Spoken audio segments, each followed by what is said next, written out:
we're going to simplify a square root of a fraction. A property that you want to have in the back of your mind is that if you have a square root of a fraction, it's the same thing as the square root of the numerator over the square root of the denominator. When we're dealing with square roots, we really want to focus on like looking for perfect squares. Square root of 1, 1 times 1 is 1. Square root of 4, 2 times 2 is 4. Square root of 9 is 3 times 3, so it's 3. Square root of 16 is 4 times 4, so square root of 16 is 4. So those perfect squares jumping out at us. When I go to simplify this, before I pull apart the roots, these numbers in here can be simplified.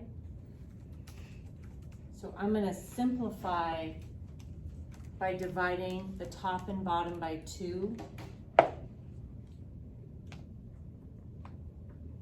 And 32 divided by 2 is 16, and 18 divided by 2 is 9. I really like those numbers, 16 and 9, because they're perfect squares.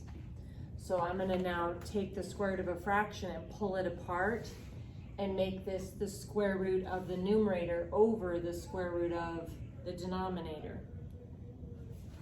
So now I have the square root of 16 over the square root of 9, and 4 times 4 is 16, so the square root of 16 is 4, and 3 times 3 is 9, so the square root of 9 is 3, and I end up with 4 over 3.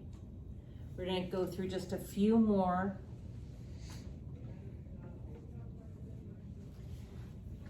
Before I take the square root of a fraction and pull it apart, I'm going to go ahead and simplify that fraction.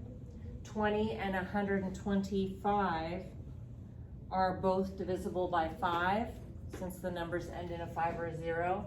So if I take 20 and divide it by 5, I get 4, and 125 divided by 5 is 25. I really like the numbers that are remaining because they're perfect squares. So I'm going to pull this apart and have, instead of the square root of the fraction, I'm going to use that property and have the square root of the numerator over the square root of the denominator.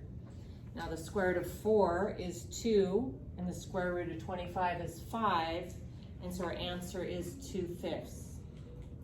Okay, so this one here, before I pull them apart, I'm going to simplify the fraction, and for 8 and 50, I could divide both of these by 2 since they're even, and that would make 8 divided by 2 is 4, 50 divided by 2 is 25. They're perfect squares, so the square root of a fraction, I'm going to pull it apart into the square root of the numerator over the square root of the denominator.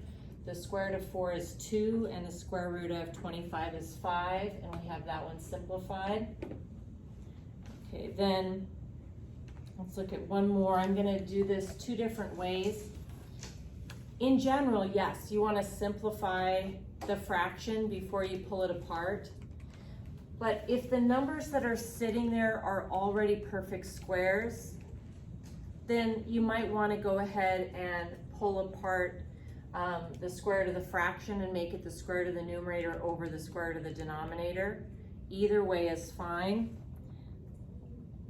So if I want to, I could just right away, without simplifying this fraction, make it the square root of the numerator over the square root of the denominator, and then the square root of 100, 10 times 10 is 100, so that's 10. Square root of 25 is 5.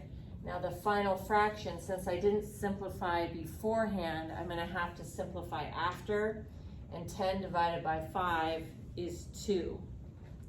If you wanted to keep with the pattern, I could simplify before I separate. In general, that's your best idea, to simplify what's underneath the single square root. So if I do, 125 are both divisible by 25. So if I divide the top and bottom by 25, I get the square root of 4 over 1. Now at this point as well, there's still many ways you could do it, because 4 divided by 1 is 4. And so this would be the square root of 4, which is 2.